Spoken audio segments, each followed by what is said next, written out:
ಜಾನ್ವಿ ಕಪೂರ್ ಕನ್ನಡ ಮಾತಾಡಿದ್ದಾರೆ. ಬೆಳಗ್ಗಿನೇ ಬೆಂಗಳೂರಿಗೆ ಬಂದು ಕನ್ನಡ ಮಾತುಗಳನ್ನೇ ಗಟ್ಟಿ ಮಾಡಿಕೊಂಡಿದ್ರು. ನಮಸ್ಕಾರ ಬೆಂಗಳೂರು, ಚೆನ್ನಾಗಿದ್ದೀರಾ?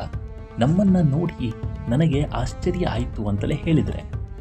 ಆದರೆ ಈ ಒಂದು ಮಾತುಗಳ ಬಳಿಕ ಆ್ಯಂಕರ್ ಅನುಶ್ರೀ ಸಣ್ಣ ತಿದ್ದುಪಡಿ ಮಾಡಿದರು. ಅದು ನಮ್ಮನ್ನು ನೋಡಿ ಸಂತೋಷ ಆಯಿತು ಅಲ್ಲ, ನಿಮ್ಮನ್ನು ಅಂತ ಹೇಳಬೇಕು ಅಂತ ಹೇಳಿಕೊಟ್ಟಿದ್ದಾರೆ. ನಿಮ್ಮನ್ನು ನೋಡಿ ಸಂತೋಷವಾಯಿತು ಅಂತಲೇ ಜಾನ್ವಿ ಕಪೂರ್ ಹೇಳಿದ್ದಾರೆ. ಈ ಮೂಲಕ ಕನ್ನಡಿಗರ ಮನಸ್ಸನ್ನು ಗೆದ್ದಿದ್ದಾರೆ. ಆದರೆ ಇದೇ ಜಾನ್ವಿ ಕಪೂರ್ ಹೇಳಿದ ಮಾತಿನಿಂದ ಶಿವರಾಜ್ ಕುಮಾರ್ ಫ್ಯಾನ್ಸ್ ಕೂಡ ಫುಲ್ ಖುಷಿಯಾಗಿದ್ದಾರೆ.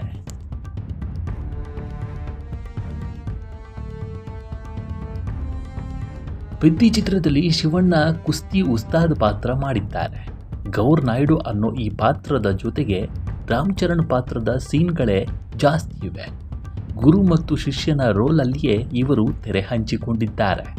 ಆದರೆ ಶಿವಣ್ಣ ಜೊತೆಗೆ ಜಾನ್ವಿ ಕಪೂರ್ ಸೀನ್ ಇವೆಯಾ ಅನ್ನೋ ಪ್ರಶ್ನೆಯನ್ನು ಅನುಶ್ರೀ ಕೇಳ್ತಾರೆ. ಇದಕ್ಕೆ ಜಾನ್ವಿ ಅದ್ಭುತ ಉತ್ತರವನ್ನೇ ಕೊಟ್ಟಿದ್ದಾರೆ. ಶಿವರಾಜ್ ಕುಮಾರ್ ಅವರ ಕಣ್ಣುಗಳು ಪವರ್ಫುಲ್ ಆಗಿವೆ. ಇವರ ಜೊತೆಗೆ ನಟಿಸಿದ ಒಂದೇ ಸೀನಲ್ಲಿಯೇ ನಾನು ತಿಳ್ಕೊಂಡಿದ್ದೇನೆ. ಮುಂದಿನ ದಿನಗಳಲ್ಲಿ ಇವರ ಜೊತೆಗೆ ಸಿನಿಮಾ ಮಾಡುವ ಆಸೆಯೂ ಇದೆ ಅಂತ ಜಾನ್ವಿ ಕಪೂರ್ ಹೇಳಿಕೊಂಡಿದ್ದಾರೆ.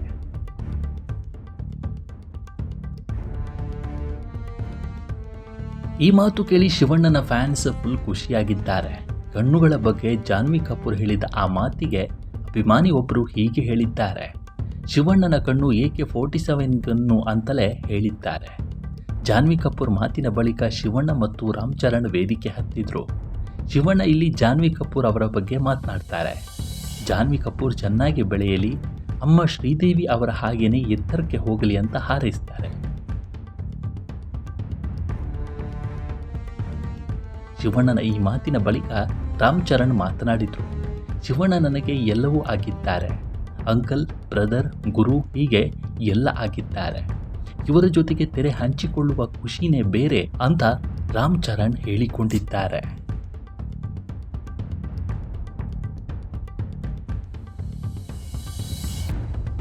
ಈ ಮಾತು ಕೇಳಿ ಶಿವಣ್ಣನ ಫ್ಯಾನ್ಸ್ ಫುಲ್ ಖುಷಿಯಾಗಿದ್ದಾರೆ. ಕಣ್ಣುಗಳ ಬಗ್ಗೆ ಜಾನ್ವಿ ಕಪೂರ್ ಹೇಳಿದ ಆ ಮಾತಿಗೆ ಅಭಿಮಾನಿ ಒಬ್ಬರು ಹೀಗೆ ಹೇಳಿದ್ದಾರೆ. ಶಿವಣ್ಣನ ಕಣ್ಣು AK-47 ಗನ್ನು ಅಂತಲೇ ಹೇಳಿದ್ದಾರೆ.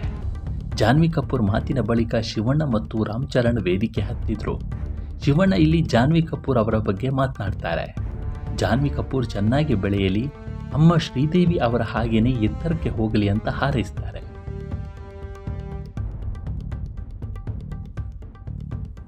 ಈ ವಿಡಿಯೋ ನಿಮಗೆ ಇಷ್ಟವಾಗಿದ್ದರೆ ಲೈಕ್ ಮಾಡಿ, ಶೇರ್ ಮಾಡಿ ಮತ್ತು ನಮ್ಮ NCIB ಚಾನಲನ್ನು ಈ ಕೂಡಲೇ ಸಬ್ಸ್ಕ್ರೈಬ್ ಮಾಡಿ. ಮುಂದಿನ ವಿಡಿಯೋದಲ್ಲಿ ಸಿಗೋಣ. ನಮಸ್ಕಾರ.